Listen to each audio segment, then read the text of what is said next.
of us met at the bottom of the hill by the road, and I was supposed to be up next. But I asked everyone if anyone had gone in the crops as well. When all of them said no, I got scared.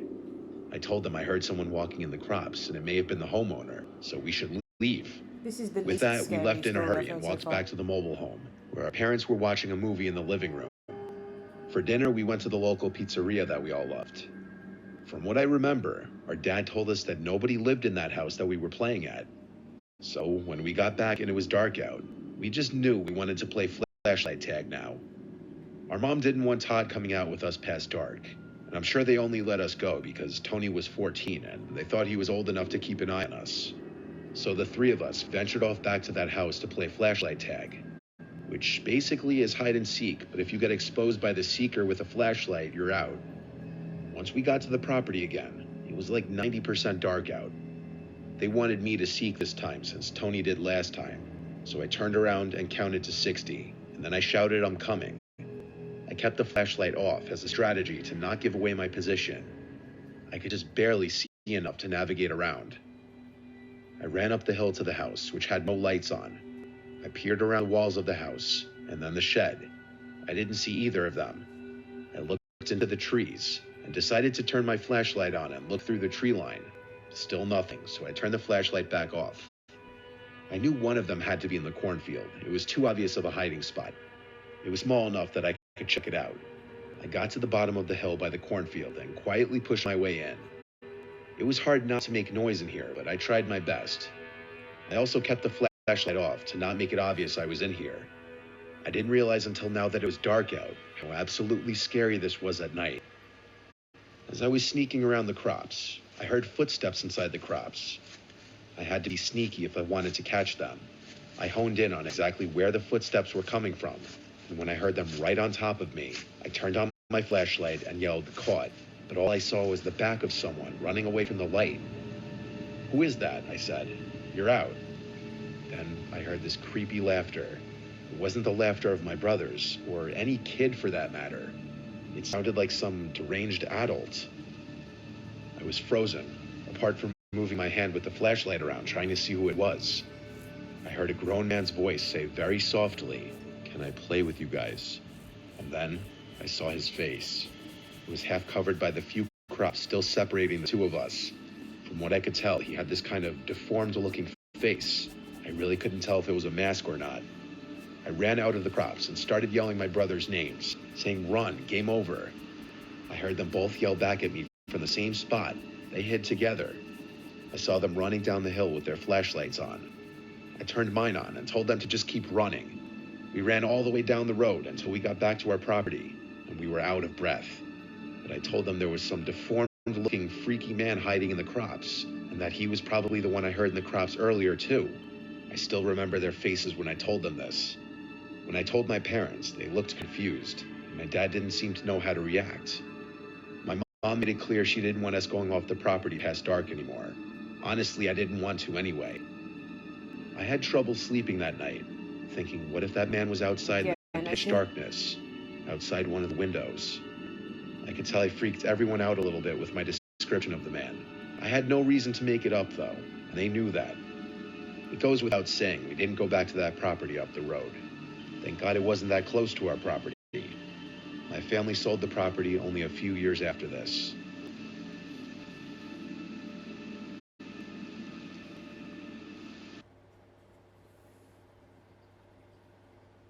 Wow, that was really, really fucking creepy.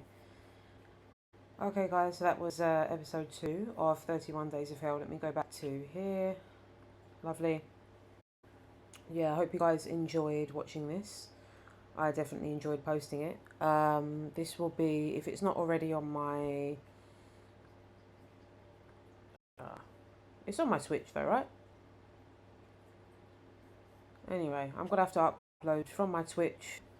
I'm going to download it and then upload it to YouTube. It's only 4 minutes anyway, so should be alright. Let me go back onto Twitch and let me go full screen.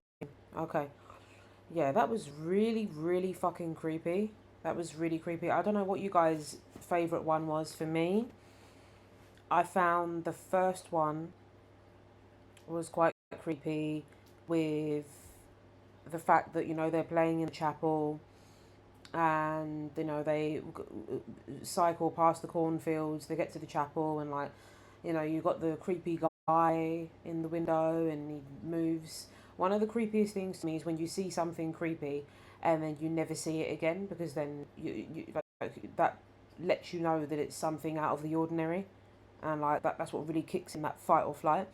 The second one was probably the scariest one for me, because of the fact of someone is just there, like somebody is just there, just, you don't know who they are. You know, I think it's this element of mystery that just gets me.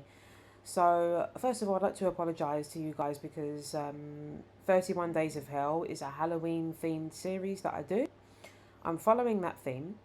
However, I haven't been consistent and regular enough with the posting of the videos because we're now on the 4th of October and this is only the second episode. I have entered into a relationship recently, and I think that is what has been on my mind most, rather than these videos. But I will be banging them out.